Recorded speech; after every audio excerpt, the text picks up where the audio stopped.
আমি আসলে এভাবে কথা বলতে পারবো না।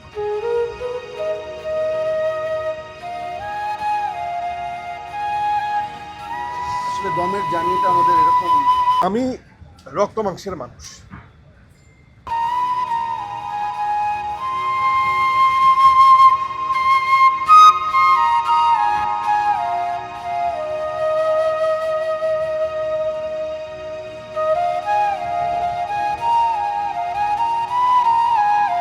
এরকম চরিত্র পাই নাই, আমি এরকম মানুষ দেখি নাই।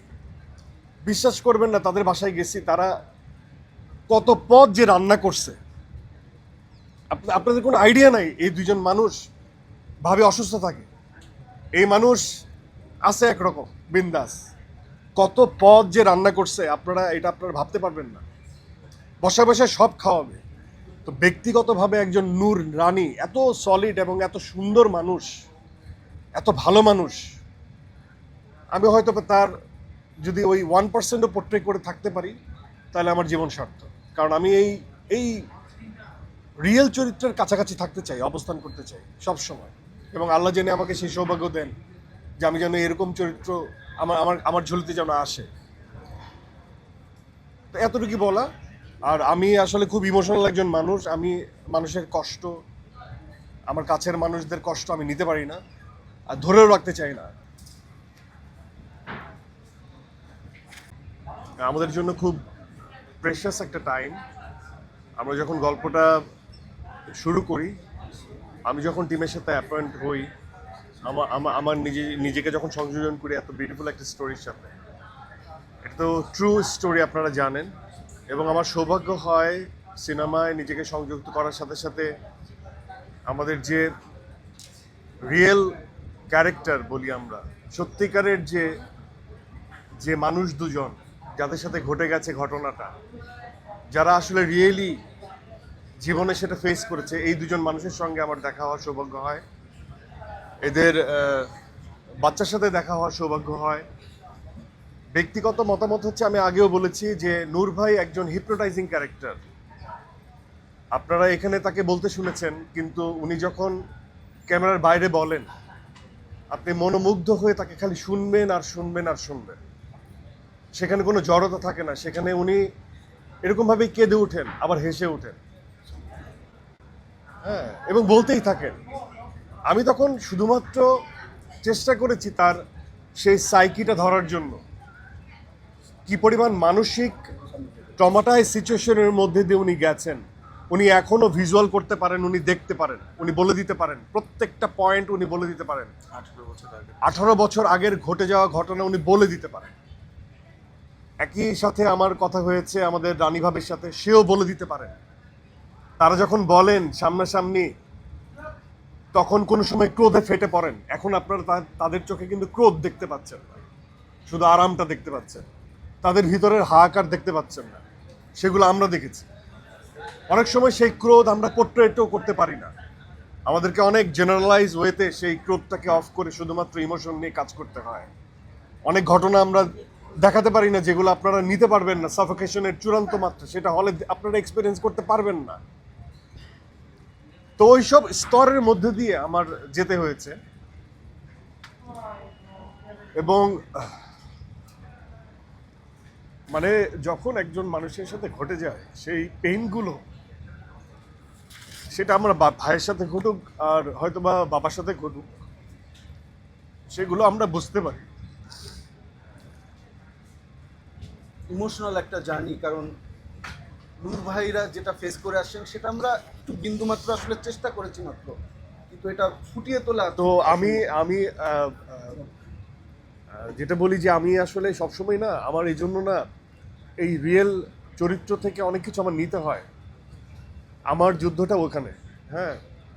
তো আমি এই পেইনটাকে না কেন জানি ভিতরে, মানে আমি ফিল করি, আমি প্রচণ্ডভাবে ফিল করি। এই জন্য আমি নূর থেকে বের হইতে পারতেছি না, হ্যাঁ। তো এই অনেক কথা আসলে এইভাবে বলা যাবে না বা বলতে পারবো না, কিন্তু এটা আমি আমি আমার টিমকে থ্যাঙ্কফুল এই জন্য যে, যেমন নূর ভাইয়ের সাথে আমার যখন দেখা হয়েছে তখন সে আমাকে অকপটে বলছে, ভাই আমি কিন্তু বলছি ভাই, আপনাকে আমি পছন্দ করি। তো আমার এই গল্পে যদি আমার চরিত্র করা হয়, তার ভাগিদার ইটসেলফ একজন নূর, যে আমাকে সেট করে দিছে যে আপনি এটা করবেন। সে ওই আস্থাটা আমার উপর রাখছে। কিন্তু আমি না, মানুষকে ডিল করতে যেয়ে তাদের কষ্টে আমার খুব কষ্ট লাগে। এই যে রানী ভাবির যে কষ্ট বা ক্রোধ, আমি এখান থেকে কানেক্ট করতে পারি। সে অনেক কিছু বলতে পারছে না। নূর ভাইয়ের যে কষ্ট বা ক্রোধ, সে অনেক কিছু বলতে পারছে না। আমরা অনেক কিছু পর্দায় দেখাতে পারি না, অনেক হার্শনেস দেখাতে পারি না। অনেক জায়গা থেকে জেনারেলাইজ করে একটা গল্প বলতে হয় যেটার মধ্যে ইমোশন থাকে। এই গল্পটা অনেক স্লো কিন্তু আবেগের। এটার মধ্যে অনেক টান টান উত্তেজনা নাই, অনেকে বলেন। কিন্তু আমি উত্তেজনা দেখি। এগুলো আমাকে পীড়া দেয়। তো আমি থ্যাঙ্কফুল, আমি কৃতজ্ঞ আমার টিমের কাছে। একজন শাহরিয়ার শাকিল আমার দোস্ত হলে আমি সেলুট করতে চাই যে এ ধরনের গল্প ডিল করছে তারা। 18 বছরের আগের ঘটনা তারা যে তাদের সামনে চোখে ধরা পড়ছে। কারো চোখে তো রিয়েল স্টোরি ধরা পড়ে না ভাই। এটা যে রনি তার 11 বছরের পর কামব্যাক যদি হয় এই স্টোরিতে, এটা পূজা থেকে শুরু করে সকল কলাকুশলী তারা খুব খেটেছে এই গল্পটা পোট্রে করার জন্য। আর আমি এই গণমানুষের এই ছোট ছোট গল্প যেগুলো হারিয়ে যায়, সেগুলো আমাকে খুব তাড়িত করে। এই জন্য আমি মানুষ হয়ে ওঠার গল্প, এটা বাংলাদেশিদের গল্প, একজন বাংলাদেশির শ্রম, বাংলাদেশির আকাঙ্ক্ষা। আপনি দেখেন কি বিউটিফুল একটা লাভ স্টোরি। তারা এখনো 18 বছর পরেও তারা আবেগতাড়িত হচ্ছে। একজন বউ, তার সামনে কোনো কিছু নাই, সে জগৎ উদ্ধার করে ফেলতেছে, সে জানে না সে বেঁচে আসবে কিনা।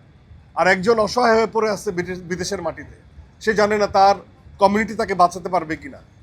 তাহলে কিসের দম এটা?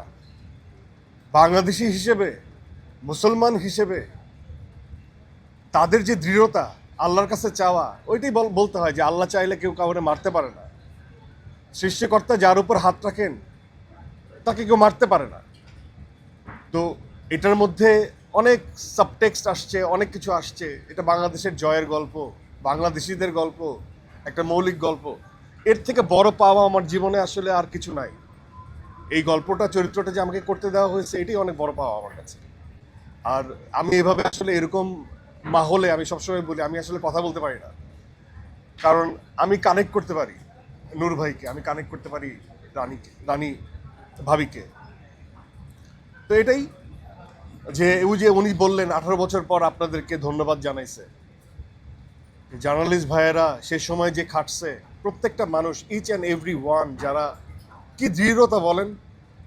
এই যে বোকা বোকা কথাগুলো, খুব গোছানো কথা, কত কত শক্তি এর মধ্যে। রানী ভাবির প্রতিজ্ঞা হচ্ছে এই 14 কোটি মানুষ যদি 1 টাকা করেও দেয়, তাহলে আমি আমার নূরকে বাঁচায় নিয়ে আসতে পারবো, টাকার অভাব হবে না। এই যে ফাইন্ডিংসগুলো, এটা আসলে স্ক্রিপ্টের বাইরে, এগুলো আসলে রিয়েল ভাবনা। এগুলো হয়তো বা কোনো স্ক্রিপ্ট রাইটার ভাবতেই পারে না। একটা মানুষ কিভাবে ফাংশন করে, কিভাবে ভাবে।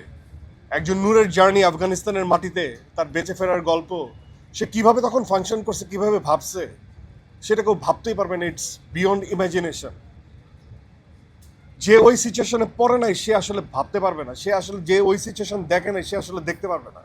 আমরা শুধু একটু চেষ্টা করি এই রিয়েল ক্যারেক্টারের কাছাকাছি যেয়ে হয়তো সেটা পোর্ট্রে করার জন্য, সেই ইমোশনটাকে ধারণ করার জন্য চেষ্টা করি। কারণ আমি মন থেকে তাদেরকে গ্রহণ করে নিছি এবং আজীবন তারা আমার কাছের মানুষই থাকবে। আমার এই ছোট ক্যারিয়ারে